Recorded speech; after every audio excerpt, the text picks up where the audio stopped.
nombre es María Fernanda Ramírez y voy a estar hablando un poco acerca de la ventilación mecánica y el oxígeno. La ventilación mecánica es un procedimiento de soporte vital fundamental en la medicina crítica. Está diseñado para sustituir o asistir temporalmente la función respiratoria normal de un paciente. Se utiliza cuando por diversas patologías como insuficiencia respiratoria aguda, shock o condiciones neuromusculares, los pulmones no logran cumplir sus objetivos fisiológicos primordiales. El dispositivo clave es el ventilador mecánico o un respirador artificial, que es una máquina que genera presión positiva en las vías aéreas para forzar la entrada de una mezcla de gases a los pulmones. Este proceso se conoce como inspiración, supliendo la fase activa del ciclo respiratorio. La expiración suele ser un proceso pasivo. El objetivo principal de la ventilación mecánica está intrínsecamente ligado al intercambio gaseoso y es aquí donde el oxígeno se vuelve esencial. Número 1, por mejorar la oxigenación arterial, que es un objetivo crítico de la ventilación, es asegurar y mantener un nivel aceptable de oxígeno en la sangre. Generalmente es superior al 90% de saturación. Número 2, el suministro de oxígeno es cuando el ventilador administra una mezcla de gases cuya concentración de oxígeno se denomina fracción inspirada de oxígeno, que se ajusta cuidadosamente desde el 21%, que es aire ambiente, hasta el 100% de oxígeno puro, para optimizar el intercambio gaseoso sin causar toxicidad. Y 3, en la eliminación del dióxido de carbono, que además de aportar oxígeno, la ventilación mecánica también asiste en la eliminación eficiente de este gas, regulando así el pH sanguíneo. Por lo que la ventilación mecánica no solo se enfoca en el movimiento del aire, sino que es el medio principal para garantizar una adecuada oxigenación y eliminación de dióxido de carbono en el paciente crítico. Esta se puede clasificar según cómo se administra. Puede ser ventilación mecánica invasiva, que se realiza a través de un tubo endotraqueal que está insertado en la tráquea, o en una cánula de traqueostomía. Se utiliza en casos de insuficiencia respiratoria grave. Y también está la ventilación mecánica no invasiva, que es donde se utiliza una mascarilla o interfaz externa que cubre la nariz y o la boca, siendo una alternativa para pacientes con insuficiencia menos grave o crónica, evitando así la intubación.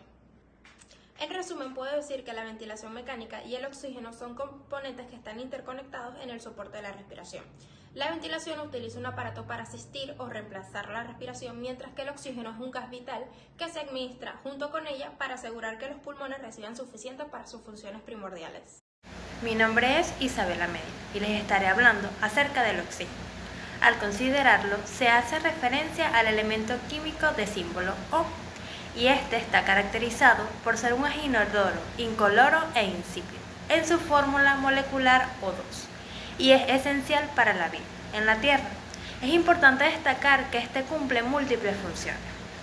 Si se hace referencia al oxígeno como gas medicinal, tiene su principal función en el tratado de diversas condiciones médicas que implican tanto la disminución en los niveles de oxígeno en la sangre, llamada hipoxemia, o para mejorar la oxigenación en los tejidos. Este es representado en forma de gas puro y cuenta con las siguientes características. Debe tener una pureza mínima del 99%, cumpliendo a su vez con estándares específicos de entes reguladores. Además, se utiliza en el tratamiento de patologías respiratorias en anestesia, unidad de cuidados intensivos y emergencia. Se administra en diferentes concentraciones y métodos, dependiendo de la necesidad clínica que se presente. Mejora la oxigenación, contribuyendo con la recuperación del paciente. Requiere de precauciones en su uso por su alta reactividad y riesgo de conmoción. Este está representado dentro del código de colores por el color verde, y que lo hace hacerle referencia a un gas medicinal. La relación oxígeno y presión barométrica describe cómo la cantidad de oxígeno que llega a los pulmones y posteriormente a la sangre del paciente depende directamente de la presión atmosférica del entorno. La presión barométrica, que es PB, es la presión que ejerce la atmósfera sobre la superficie terrestre. Esta presión varía según la altitud. A mayor altitud, menor presión barométrica, por lo tanto, menor disponibilidad de oxígeno en el aire inspirado. Aunque el porcentaje de oxígeno de aire es del 21%, este no cambia. La cantidad real de oxígeno disponible disminuye porque la presión total del aire es menor. En ventilación mecánica, este principio es importante porque la presión parcial de oxígeno inspirada, que es la PO2, se calcula de la siguiente fórmula, donde PB es la presión barométrica, pH2O es la presión de vapor de agua y FiO2 es la fracción inspirada de oxígeno administrada por el ventilador. Esto significa que la presión barométrica disminuye, como ocurre en lugares de gran altitud.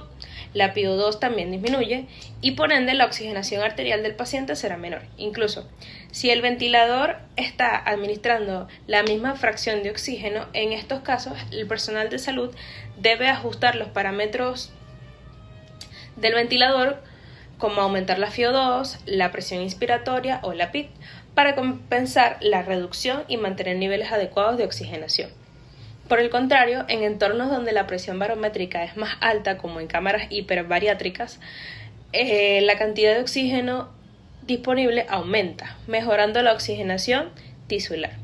En conclusión, podemos decir que la relación oxígeno-presión barométrica es fundamental porque determina la eficacia con la que el paciente recibe y utiliza el oxígeno administrado, siendo necesario para tener en cuenta la altitud o las condiciones de presión de ambiente para una correcta programación y manejo de ventilador.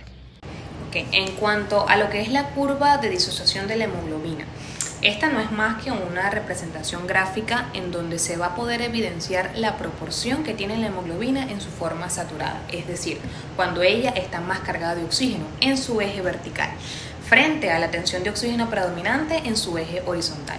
Esta curva es una herramienta sumamente importante, la cual nos va a ayudar a comprender en cómo la sangre transporta y libera oxígeno. Específicamente, la curva de disociación de la hemoglobina va a relacionar a la saturación de oxígeno y a la presión parcial de oxígeno en la sangre y está determinada por la afinidad de la hemoglobina por el oxígeno, es decir, en otras palabras, la facilidad en cómo la hemoglobina va a captar y liberar todas esas moléculas de oxígeno al fluido que lo rodea. Su forma sigmoidea, es decir, su forma de S, nos va a ilustrar en cómo la afinidad de la hemoglobina por el oxígeno va cambiando a medida que ésta se va uniendo a él, permitiendo una rápida saturación en los pulmones y una liberación eficiente en los tejidos. En cuanto al desplazamiento de su curva, ella cuando se desplaza más hacia la derecha, nos va a indicar que la hemoglobina tiene una menor afinidad por el oxígeno, por lo tanto el oxígeno se va a liberar activamente. Ahora, cuando ella se desplaza más hacia la izquierda, nos indica que hay una mayor afinidad de la hemoglobina por el oxígeno y así una mayor resistencia al momento de liberarlo. Ella fisiológicamente se caracteriza ya que es una herramienta fundamental para poder entender en cómo la sangre va a transportar y liberar todo ese oxígeno de manera eficiente. En la sangre arterial va a lograr una saturación de hemoglobina muy alta, alrededor del 97.5%.